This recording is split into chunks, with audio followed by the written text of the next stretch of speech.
Chicago's United Center is taking center stage this month as the location of the 2024 Democratic National Convention, where Kamala Harris will receive her historic nomination for president. The United Center also happens to be celebrating 30 years on August 18th, one day before the convention starts, so I figured it would be timely to make a short video about the past, present, and future of this young but already storied Chicago landmark. I'm Chicago Geographer. Make sure to subscribe to the channel for videos about geography and cities every other week. Thanks so much for watching, and let's begin.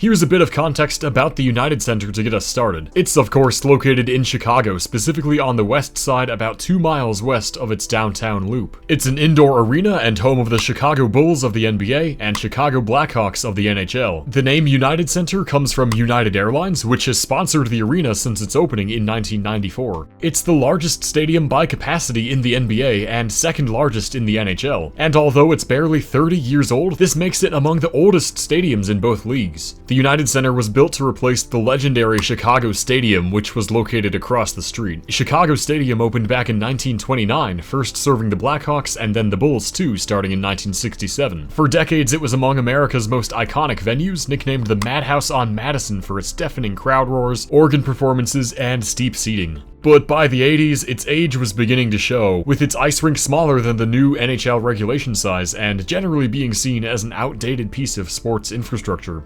In 1988, the two team owners, William Wirtz of the Blackhawks and Jerry Reinsdorf of the Bulls, formed a partnership to fund a replacement stadium. Their goal was to create a state-of-the-art venue that would help their beloved Chicago sports teams thrive into the 21st century. They provided $175 million to build the stadium, and construction broke ground in April 1992. After just over 2 years of work, it opened on August 18, 1994, and the following year Chicago Stadium was demolished. When you look at both venues side by side, there's a clear resemblance going on, and this was in fact very intentional by the architects. Although strikingly similar, the United Center's facade is made of concrete as opposed to the limestone of Chicago Stadium, a choice made to reduce costs. The interior of the arena was also designed to call back to Chicago Stadium, with steel panels installed to reflect sound throughout the audience. Many aspects of the United Center's design were praised, but some critics took issue with the suburban nature of the arena as well as its failure to better integrate into the neighborhood. These are more than valid takes, with the stadium being surrounded by surface parking lots despite being located in an otherwise densely built and public transit serviced urban neighborhood. These parking lots physically isolate the stadium from its surroundings. Blair Kamin, former architecture critic for the Chicago Tribune, also explains how the owners intentionally made it so that none of the arena's restaurants or stores opened onto the street. He writes how this was the result of the stadium's location nearby to public housing projects and in an area generally perceived as dangerous. So although street-facing storefronts and food vendors could have contributed to a stronger community feel in a neighborhood that probably needs it, instead the stadium was designed to only serve visitors who would drive in from afar, park in the sea of parking lots separating it from the projects, and eat from their secluded food vendors. A different Chicago stadium, Wrigley Field, is a great example of the opposite sort of situation and how sports venues can be well integrated into a neighborhood with street-facing facilities, public plazas, and no seas of parking. Although the likes of Kamin, who was writing all this the month the United Center opened, immediately recognized the problematic separation of it from the west side, it remains an island among asphalt 30 years later. This is all hopefully going to change in the coming years, but we'll talk about that more later. Anyway, back to more general history, the United Center attracted a lot of attention in the 90s, not only because the Bulls were the best team in the NBA. Before it was even completed, Chicago won its bid to host the 1996 Democratic National Convention at the United Center, so there was clearly excitement about the city's huge new venue, even if it couldn't shake the reputation of its neighborhood from national media discourse. Chicago officials, undoubtedly recognizing this, embarked on various projects to spruce up the city's appearance ahead of the event. Notably, the demolition of 5 buildings in Henry Horner Homes, the housing project nearby that I mentioned earlier, started in 1995 and was finished just weeks before the Democrats descended upon the area. The convention itself did go smoothly though and was seen as a success. This was not the first event held at the United Center though. That honor goes to SummerSlam 1994, held 11 days after it opened.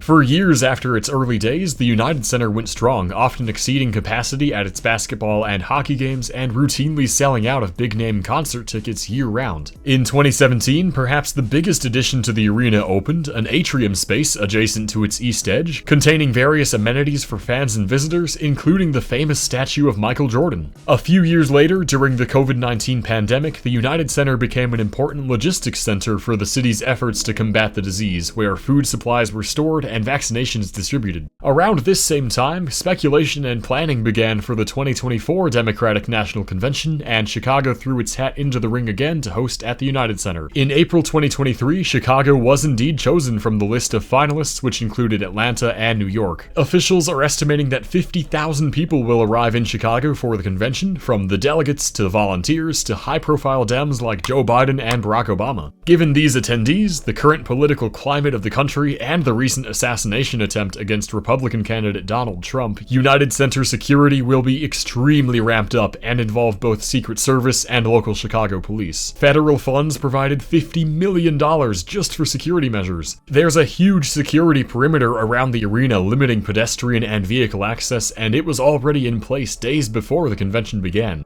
2 weeks before the DNC, the neighborhood received a very timely piece of infrastructure, a new mass transit station. This is the new Damon station on the CTA Green Line. Previously, there was no Green Line stop at Damon since the original one was closed in 1948. This station is just a few blocks away from the United Center and offers a much-needed new transportation option for both game-goers and locals. The station's creation is emblematic of a gradual westward development trend in Chicago, and perhaps no one has better explained this than Bulls owner and United Center spearhead himself, Jerry Reinsdorf. Speaking with Crain's Chicago Business in 2019, he said, "The whole loop has moved out west to here. The next thing is it's going to jump over us, and the redevelopment is going to move west. We are going to be in the middle of a great area of Chicago rather than on the edge." In the 3 decades since the United Center opened, revitalization of Chicago's West Loop area right next to the stadium has made the neighborhood almost unrecognizable, with dozens of modern high-rises and trendy restaurants appearing. As Jerry explained, this type of development has been moving west, and the area around the United Center is the next domino in line, so to speak. This part of his quote really drives home the next thing I'm about to share. We are going to be in the middle of a great area of Chicago rather than on the edge.